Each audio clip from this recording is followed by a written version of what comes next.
Сарай салып мал чарбачылык кылам дегендерге 1 гектар 2 кызыл китептүү жер аянты сатууга коюлду туугандар. Бүт бардык документтери таза экен, атыңыздарга сразу өткөрүлүп берилет. Сокулук району студенческий айыл болуп калат. Тагыраагы объездная чоң трассасынан ушул студенческий айылына кирген көчө менен эле түп-түз кирип келсеңиздер болот.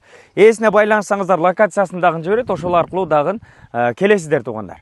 Туура 4 чарчы формадагы мына ушундай 1 гектар 2 кызыл китептүү жер аянты. Участактын баасы туугандар $320 000 коюлду. Сүйлөшүү содалашуу жолдору болот. Экрандагы эс номерине түз эле байланышып сатып аласыздар.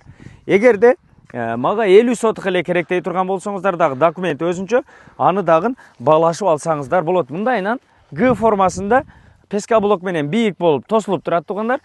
Бул жак чети болсо ошол аттардын жанында турган бөңкүрдөн түп-түз бул жагы мынау темир стойкага чейин келет экен. Анан мындан түп-түз эле бул жагы пескоблокко чейин 1 гектар жер аянты. Эгерде 50 сотук керектей турган болсоңуздар, мына бул ортодо турган темир стойкадан бул жакчагы воротанын бул жак четине чейин болуп калат экен да. Көрдүңүздөрбү?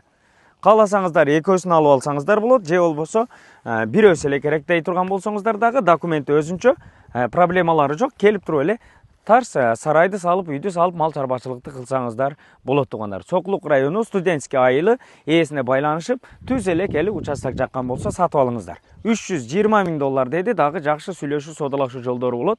Студенческий айылынын ылдый жагы болуп калат экен. Бул жак жагында айлана четиңиздерде бүт мына ушул мал чарбачылык кылгандар чоң-чоң сарайлар бар экен. Ушундай сарай салганы, мал чарбачылык кылганы ыңгайлуу жерден участок издеген болсоңуздар, мынакей туугандар, 1 гектар кызыл китептүү жер аянты, 2 кызыл китеби бар, кааласаңыздар экөөсүн аласыздар. $320 000 дейт. Дагы жакшы сүйлөшүү содалашуу жолдору бар.